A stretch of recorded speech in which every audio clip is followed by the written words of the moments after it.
Did I tell you my name? My name is Thomas Lux. L-U-X, like the soap. You know how many times people have said to me in my life, did you know Lux means light in Latin? Too many times. This poem is called The Voice You Hear When You Read Silently. I've always wondered what other people hear in their heads when they are reading silently. The voice you hear when you read silently is not silence. It is a speaking out loud voice in your head. It is spoken. A voice is saying it as you read. It's the writer's words, of course, in a literary sense, his or her voice, but the sound of that voice is the sound of your voice. Not the sound your friends know or the sound of a tape played back, but your voice caught in the dark cathedral of your skull. Your voice heard by an internal ear informed by internal abstracts and what you know by feeling, having felt. It is your voice saying, for example, the word barn that the writer wrote, but the barn you say is a barn you know or knew. The voice in your head, speaking as you read, never says anything neutrally. Some people hated the barn they knew. Some people loved the barn they know. So you hear the word loaded, and a sensory constellation is lit. Horse gnawed stalls, hayloft black, heat tape wrapping a water pipe, a slippery spilled churr of oats from a split sack, the bony, filthy haunches of cows. And barn is only a noun. No verb or subject has entered into the sentence yet. The voice you hear when you read to yourself is the clearest voice. You speak it, speaking to you.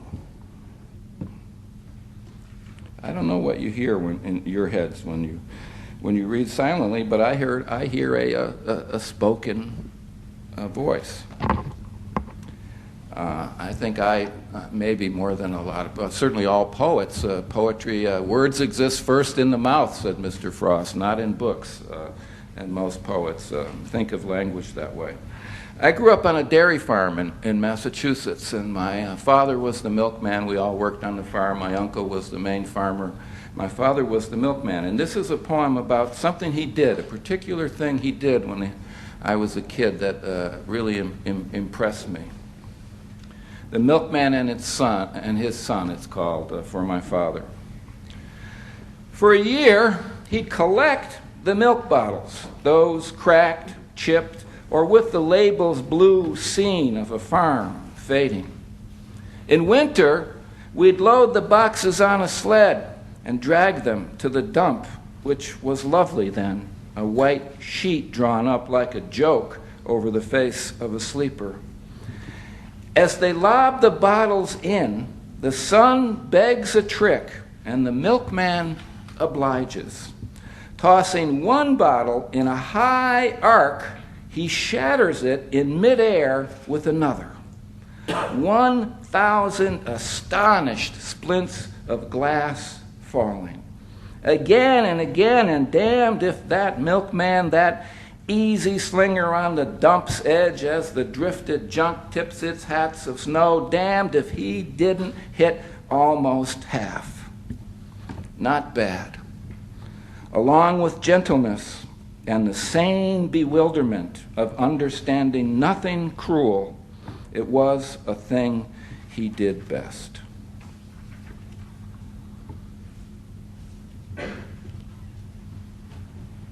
He could hit him almost half the time. I have a daughter who's 15 now. I wrote this poem when she was much younger. It's called A Little Tooth.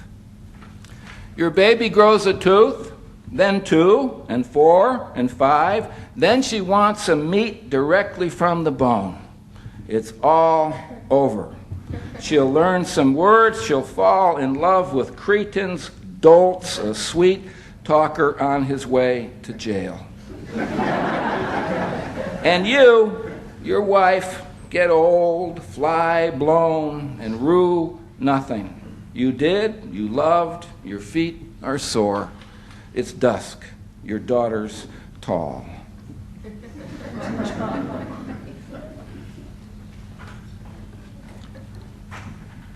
Happens very fast, right? The people of the other village, this poem is called. I wrote it in the aftermath of the Gulf War over a decade ago. The people of the other village hate the people of this village and would nail our hats to our heads for refusing in their presence to remove them, or staple our hands to our foreheads for refusing to salute them if we did not hurt them first. Mail them packages of rats, mix their flour at night with broken glass. We do this, they do that. They peel the larynx from one of our brothers' throats. We devein one of their sisters. The quicksand pits they built were good. Our amputation teams were better. We trained some birds to steal their wheat. They sent to us exploding ambassadors of peace. They do this, we do that. We canceled our sheep imports. They no longer bought our blankets. We mocked their greatest poet. And when that had no effect, we parodied the way they dance, which did cause pain. So they in turn said, our God was leprous, hairless. We do this, they do that.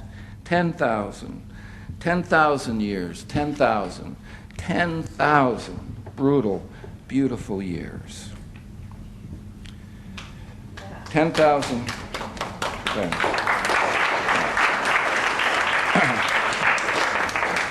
10,000 years is the approximate number of years that anthropologists, historians, etc., say we have had civilizations.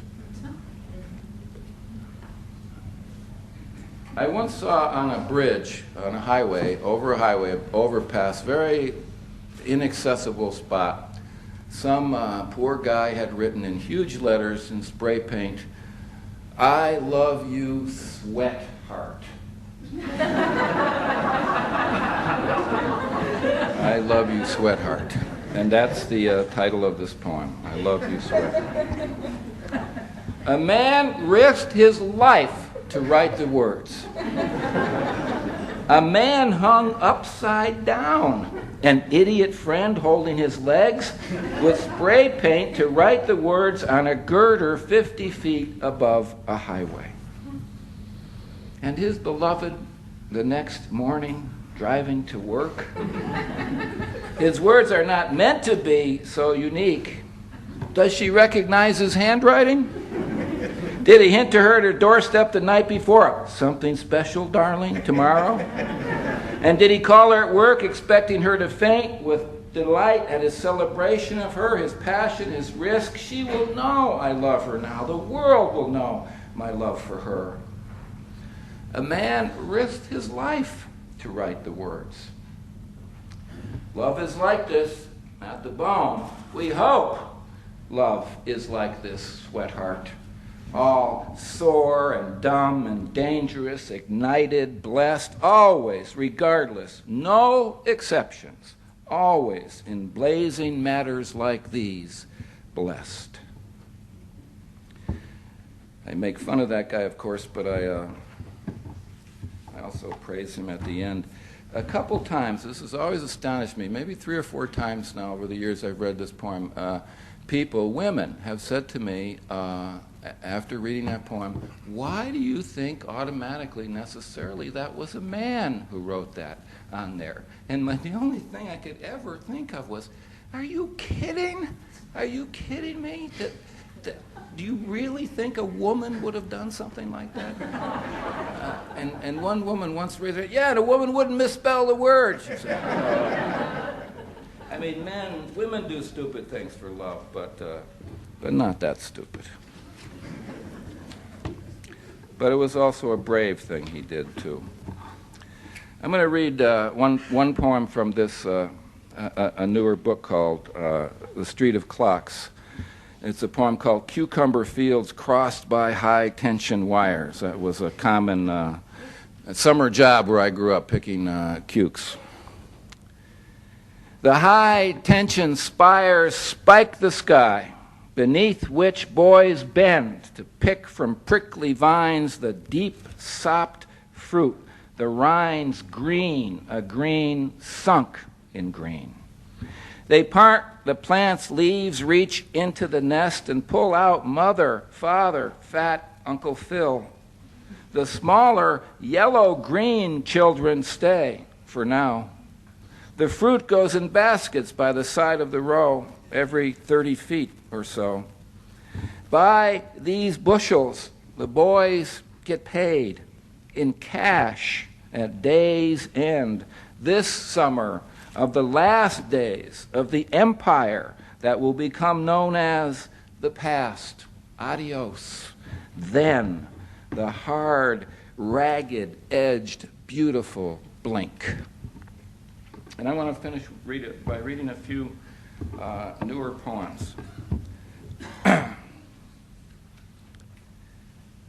One is always working on a new book, and the poems every writer tends to like most are the ones that they're working on, or the ones that they're dreaming of working on.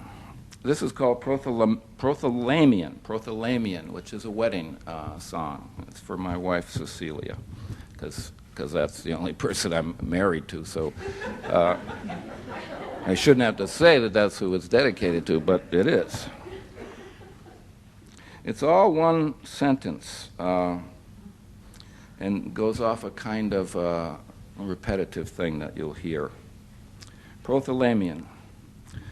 Until canaries carry away a mountain on their backs, until gnomes declared extant, until ripe apples, wind-fallen, make the deer sad, until concertina wire gives concerts, until Vietnam is forgiven and forgives, until humans can lick their own elbows, until the last leprosarium closes its doors, until double tropical dropsy, until for every tunnel there's an alternate bridge or road across the bay or through the rock, until baseball enters the Trinity, deposing whom I care not, until man and burro recognized as separate species, until the pastures beyond the fields, across lost meadows and over some greeny hillocks are unattainable, until your father is no longer dead, so I may have the honor of shaking his hand. Also, until risen X, Y, and Z, until all trout defoliated of their roses and gold, until each peace and no torture treaty honored, until vaults and deserts no longer used as metaphor, until pigs can gaze starward, until lungs become wings, until I no longer need to belabor the fact of my demise. Until then, until that time, you will be my love, and you will be my wife. There's two things in this poem, facts that you probably didn't know. They're true facts. It's impossible for human beings to lick their own elbows. I've seen a lot of people try after readings when I've read this, and one person could do it, but don't try it, you could hurt yourself. And pigs can't look at the sky unless somebody said, well, what if you picked a pig up and turned him upside down? Okay. But the way they're built, they cannot see the sky when they're standing up. Those are things you probably needed to know and didn't know. This is called Birds Nailed to Trees. When Sharon Olds was coming, a poet was coming up to a place called Idlewild where my wife teaches in the summer, and she asked, she wanted a house where she could see birds, and I said, Tell her I'll nail some birds to the trees if she wants. If she needs to see birds, there's not enough birds, I'll nail some to the trees.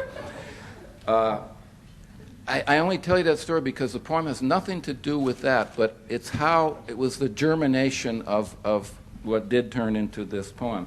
It's sort of like looking at, imagine this speaker is looking at like those things outside the dormitory rooms, the kind of, what do you call them, dioramas? You look in, you see, like at a natural history museum. That's what the speaker here is looking at, literally and metaphorically, I guess. Birds nailed to trees. So the birds, through their bony yellow toes, are tacked to branches and look as if they chirp, and chirp well indeed. A bird on the ground tugs a worm from its hole, a metaphor for industry and joy. Her plump tail tilts to the task. The worm holds on by a hook in its gut. There's a nest in the tableau, too, and 3 eggs, pastel blue and glued together. Mother bird on nest's edge huffs her belly feathers and prepares to sit upon her hollow eggs. A red bird curves overhead, his dive halted though perpetual by one wing pinned to a leaf and a wire strung from his beak to the black corners of this box of birds, our friends who fly as they live today in your backyard. And look at over there, a cat smacking his eyes, and the boy by the barn pumping his pellet gun hard.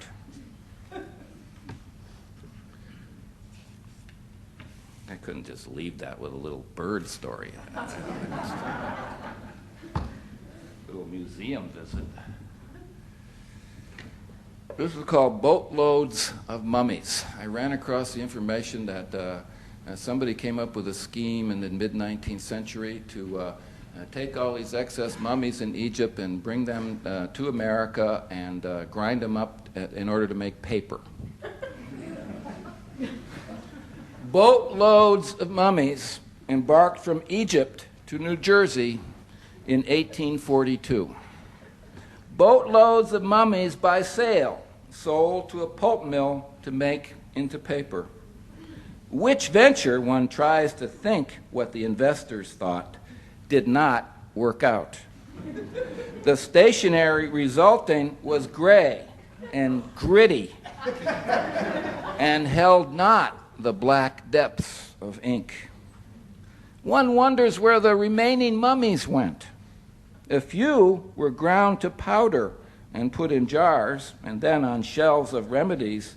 But all the rest, 3 or 4 holds full, where did they go when the vision of capital failed, as visions do more often than they don't? Where did the remaining mummified go? If anybody knows the answer to that, let me know. I told my class the other day, if they still have, you can get mummy powder as a kind of remedy, but make sure if you get it for a remedy that you got to get it, the best mummy powder remedy is from somebody who died of suffocation in a sandstorm. So when you're buying your mummy powder, make sure that that's on the label, suffocated in a sandstorm. This is called To Help the Monkey Cross the River. To help the monkey cross the river. To help the monkey cross the river, which he must cross by swimming for fruits and nuts, to help him, I sit with my rifle on a platform high in a tree, same side of the river as the hungry monkey. How does this help the monkey? When he swims for it, I look first upriver. Predators move with the current faster than against it. If a crocodile is aimed from upriver to eat the monkey, and an anaconda from downriver burns with the same ambition, I do the math, algebra, angles, rate of monkey, croc, and snake speed, and if it looks like the anaconda or the croc will reach the monkey before he attains the river's far bank, I raise my rifle and fire 1, 2, 3, even 4 times into the river just behind the monkey to hurry him up a little.